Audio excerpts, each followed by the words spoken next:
ya Mahdi, salam takzim kami yang tak pernah lelah menanti. Salam ya Mahdi, kami masih setia dengan semua. Upami carios nama teh Imam Husain dibantuan ke orang Kristen, nah ternyata anu mengkritik Donald Trump justru orang-orang Kristen, orang-orang non Muslim, demo sampai sedemikian rupa. Ada orang-orang Islam di sana teh kemana? Ayo demo, besar-besaran di sana teh kok. Jujur saja. Justru ngabantu hati. Dan orang terkedah nanti terkedah. Nah, ayat ieu dina surat Al-Imran anu punten bahasana teh wa yasan korban pakon masal kaum korban mislah. Kalau kamu mendapatkan luka, mereka juga mendapatkan luka yang sama. Ia teh bercerita tentang Uhud. Kenapa ayat ieu teh keluar? Karena sebabnya orang itu beranggapan kalau bersama Rasul pasti akan menang, pasti akan berhasil. Karena orang-orang kita itu orang-orang beriman, gitu kan? Udah mengiman zaman Rasul, berarti kita akan menang, tidak akan kalah, gitu kan? Nah, anggapan seperti itu salah. Kenapa mereka misalnya beranggapan seperti itu? Karena mereka melihat bantuan Allah kepada kaum muslimin ketika perang Badar. Bayangkan 300 lawan 1000 misalnya dengan kondisi ya seperti itu, memang kondisinya gitu. Tapi kok bisa menang? Nah, sehingga kemudian orang-orang itu berpikir bahwa kalau bersama Rasulullah mereka akan mendapatkan kemenangan, akan berhasil, bakal moal eleh lah perang kayak gitu, moal eleh gitu.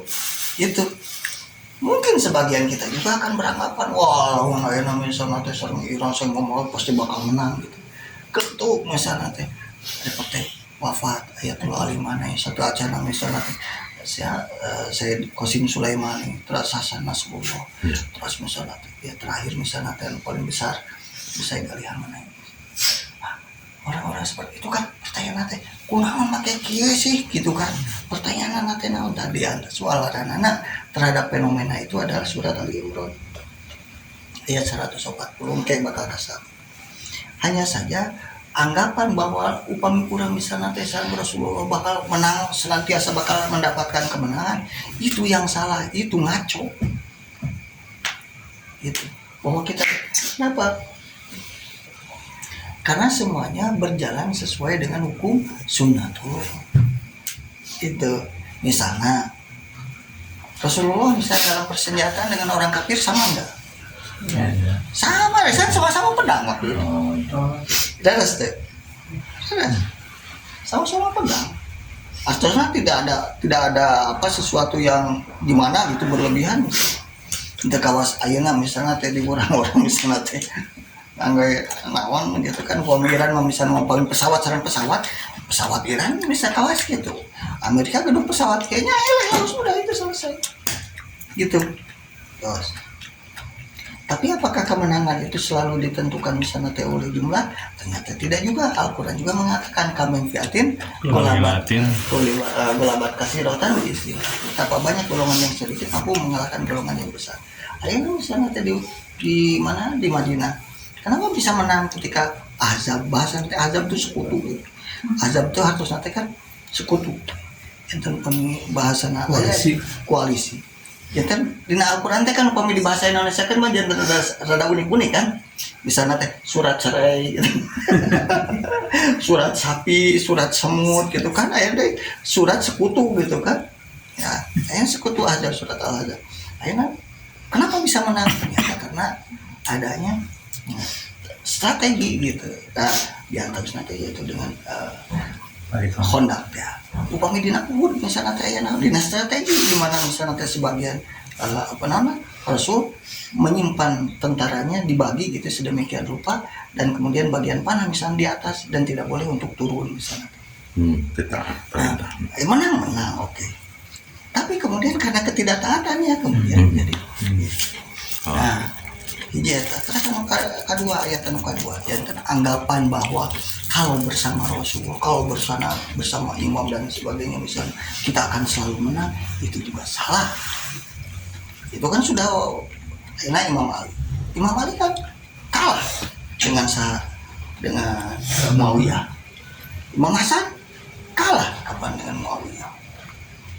Nah pertanyaan nanti, kenapa bisa seperti itu gitu kan? Kenapa bisa seperti itu? Tadi bahwa tujuan ayana sepertos gitu kita pernah itu sebagai ujian maksudnya jelas gitu. Dina ayat nusana dina terasan ayat watil kal ayam udah wilwa bainan nas, dan kami pergilirkan di antara manusia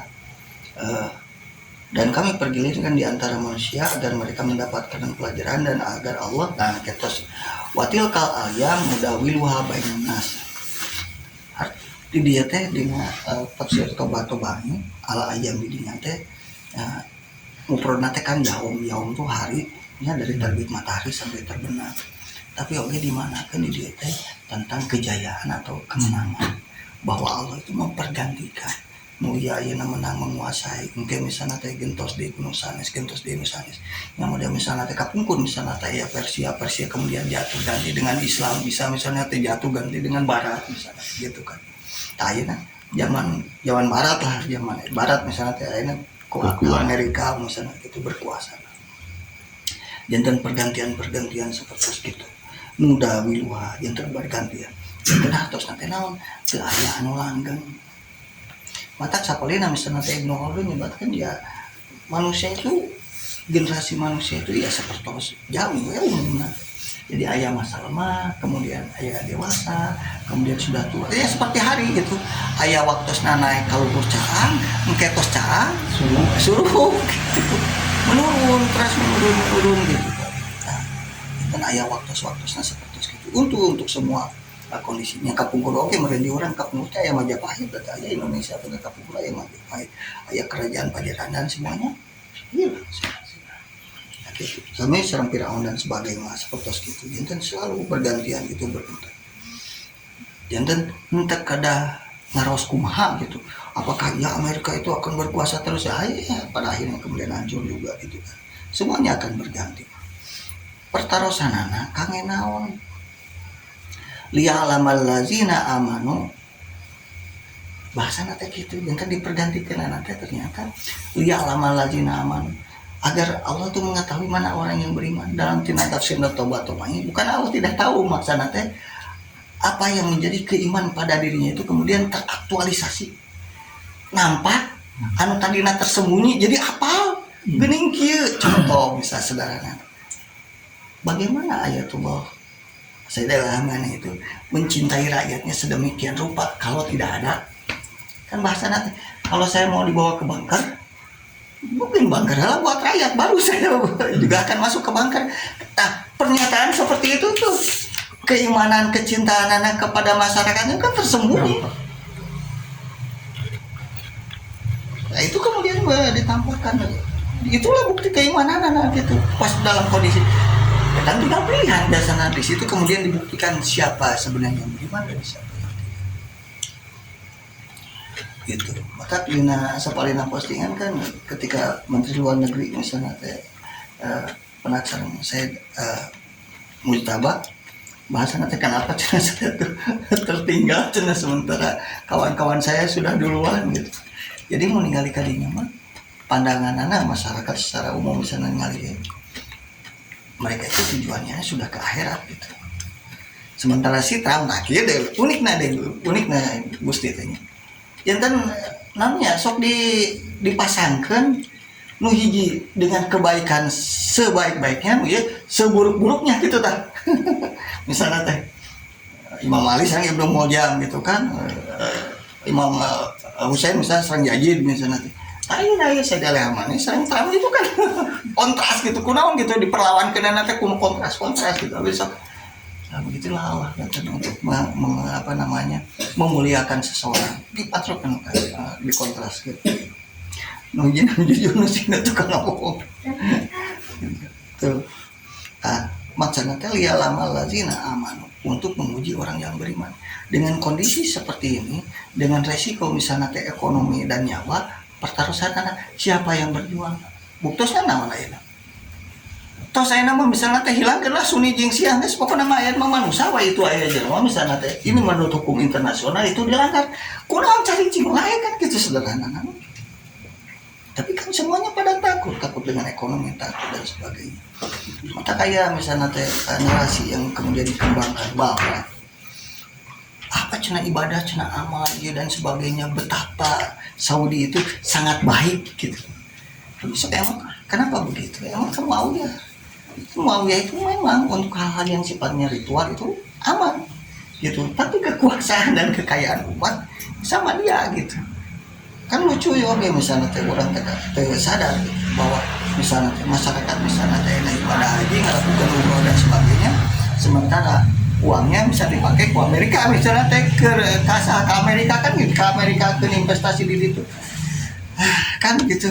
Raja Arab ketika itu ya dia sendiri misalnya teh bahwa apa namanya kan kayak di narasi nanti bahwa siapa yang menguasai Mekah dan Madinah itu adalah orang yang bertakwa, karena ini adalah tempat suci dan mungkin Allah misalnya memberikan kekuasaan gitu terhadap tempat suci itu kecuali orang yang bertakwa, orang yang soleh. Itu narasi nanti. Jadi Saudi itu orang-orang soleh itu adalah perwakilan agama gitu. Iran mah itu mah sesat gitu. Tah ya Saudi nu takwa dia adalah Khadimul Haramain, pelayan tempat suci, dan mungkin Allah menakdirkan itu berada dalam kekuasaan mereka kecuali mereka itu adalah orang-orang yang beriman, orang-orang yang bertakwa gitu. Banding apalagi Israel oke. Gitu. Alasan nanti lagi kan itu perang narasi ya teh. Bos mulu pikir ya teh. Mereka tuh jadi tuntunan teh orang teh, gitu kan. Oh ini tuh sakit. Nah, tapi nanti kita kelihatan bahwa betul seperti itu. Tapi kan lucu. Kenapa lucu? Nah, bukti kalau memang orang bertakwa pertama. Kalau orang bertakwa itu yang ditakuti siapa? Allah. Yang ditakuti Saudi siapa? Amerika. Ya sudah. Jadi itu mah kamu plaza hungkul gitu kan dengan membawa label agama itu. Saya nggak percaya. Ya kan lucu ayeuna urang ayeuna ibadah, haji teh batan ka Allah, taat ka Allah, sementara tempat itu dikuasai dilindungi ku Amerika jeung Zionis. Kan ya udah itu sisi yang lain. Hanya saja ketika dia mengatakan bahwa ini adalah kan di Al-Qur'an itu sebenarnya siapa yang berhak untuk memakmurkan Masjidil Haram itu, Masjid Nabawi? Kan orang bertakwa. Iya. Nah mereka itu katanya orang bertakwa. Oke, kalau mereka orang bertakwa, pertanyaannya orang bertakwa takut kepada siapa? Allah. Takut kepada Allah. Buktinya Saudi siapa yang ditakuti? Amerika.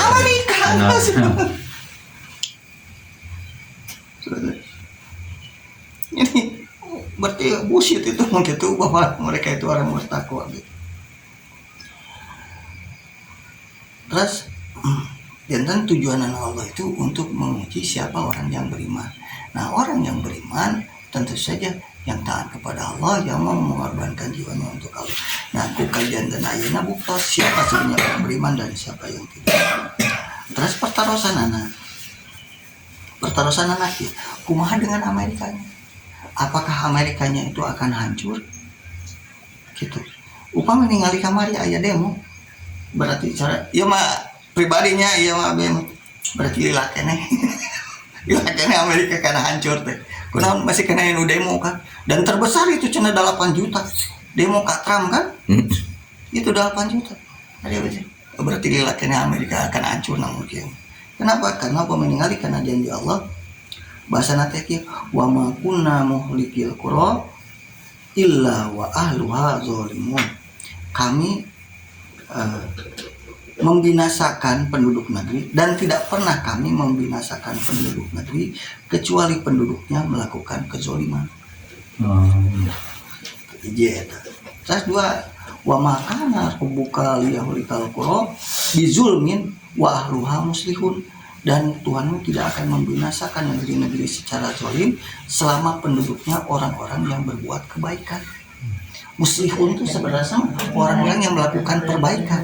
Kan ayatnya si Trump nanti ngelakukan kejelekan ya. Tapi Iya teh rakyat teh. baik. Nanti ngalawan kasih Trump ingin memperbaiki ulah gitu mana teh gawe teh gitu kan. Tah, tapi teh berarti memakan hancur kan malah hancur Amerika. Kecuali Trump yang hancur. Hancurna Trump lah gitu. Hari Amerika Oh iya kali. Tapi lamun ayeuna rakyat Amerika misalnya teh diam hancur. Oh, semua. Dan memang Kan pesawat berarti mari lagi nih yang orang itu ngarepkeun Amerika hancur sebenarnya dapat di Amerika sih orang-orang beriman Tapi Israel mah tetap hancur. jantan ke pertarasan nanti kalau Israel iya Zionisme Zionisme karena di ngali Semua tapi itu. lucu oke gitu kan Zionis oke kan masa orang-orang Yahudi kan ada deh anu sebatkeun Yahudi Mekarta itu anti terhadap Zionis deh gitu Iya dulu. ya deh ya, itu anti Zionis justru nggak mau itu seperti itu. Tapi ngelawan dia. Jadi artinya teh kebesaran katanya gitu, kebesaran yang dijanjikan Allah itu tidak bisa dilakukan dengan berbuat kezoliman. intinya. Sesuai sareng ayat Al-Quran ke orang-orang Yahudi kan sareng sama ayat in ahsantum di anfusikum wa in asatum falah itu kan di antaranya ayat itu tuh ditujukan kepada orang-orang Yahudi. Jadi kalau kamu berbuat baik, kamu akan mendapat kebaikan untuk dirimu sendiri. Itu akan mendapatkan di kemuliaan. Amerika. Nah, jantan upang ini kali karena ayat itu bahwa nanti kezoliman sebuah Allah itu akan menghancurkan sebuah negeri kalau negerinya itu berbuat zolim. Imam Ali di riwayatnya di Nadawi al-baghyu sa'ikun ilal hin, penindasan mengarahkan kepada kehancuran.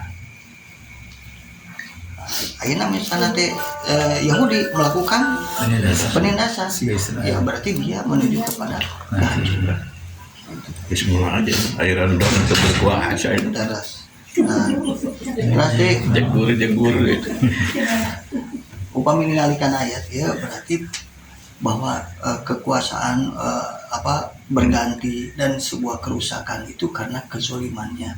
Di antaranya di riwayat misalnya soal Imam Ali bahwa yang membuat kerusakan itu ketika banyak korupsi, kazoliman ayeuna ulah kakak apa ya misalnya teh di urang bae Indonesia teh rek maju atau mundur misalnya teh gitu atau stuck gitu kan hancur. Tinggal kazoliman kalau mendolim ya hancur sudah sareng orang gitu. Tapi aya geus jolim tapi kadang aya awet hancur-hancur. Siga di Arab jeung Amerika. Kan eta teh kieu kenapa bisa begitu ada kebaikan-kebaikanannya. Dan tadi kan bahasana teh wa ahluha zalimun ada geus dizalim kieu geus hancur. Model ayeuna misalnya teh upami misalnya teh di urang misalnya teh anggaplah misalnya teh aya KPK tidak menyuarakan hancur mah. Hancur. Kurang ternyata KPK. Ya, kapan salah pandalapan teh teh di antawisna teh kan urang sampai jatuh teh kan karena diam semua kan gitu. Nah, ini aya reformasi dan sebagainya itu. TNI. Nah, contohnya misalnya kenapa Pahlipi hancur? Ya dolim mah sederhana mah gitu. Mata kayak pertarusan Ustaz guru harus kehabisan. Itu orang sih teh mau revolusi katanya di Indonesia. Saya kalau yang namanya revolusi itu tidak perlu jadi siang untuk revolusi. Bikin saja menderita. Karena semua revolusi biasa berangkat dari penderitaan, kezaliman gitu. Harusnya. Nah, tentang pertarusan nanti. Ada orang perang. Naon perangna? Urang mah perang jeung diri urang sorangan, jeung hawa nafsu diri urang sorangan. Meureun kasari dinten ta eta. Upami anu tadi disebutkeun mah kumaha urang bisa teh ngarobah hate urang diri urang supaya nya enak wae ka Allah nanti gitu. Eta perang jeung diri urang. Kumaha urang misalnya biasa memperbaiki misalnya teh ngarobah pikiran jeung perasaan urang dalam melihat istri, anak dan sebagainya tetangga. Nah, intinya mah kan bagaimana itu tidak ada penghinaan urang. Ketika ku Allah dibukakan oratna ka urang, orat teh di dieu teh maksudna teh bukan secara fisik, artinya teh keburukan kagorengan sifatna terus urang berentiasa menerimanya. Kan biasanya teh Kalau kita berbuat baik dan berharap orang itu berbuat baik juga kepada kita, bisa nggak kita berbuat baik sementara kita tahu bahwa itu adalah buruk gitu, tapi orang mau gitu melakukan itu. Nah diantaris nanti banten sarang istri, karena kalau dirinya dibukakan orang akan kurang gitu. Harus nanti lahiriah sarang batin nah gitu. Orang mau nggak berbuat baik seperti itu dengan secara tulus, itu mau diajarkan kalau baik bahwa sebaik-baik laki-laki itu adalah yang paling baik kepada istrinya. Para ibu mah akhirnya dan itulah ya atas Alhamdulillah.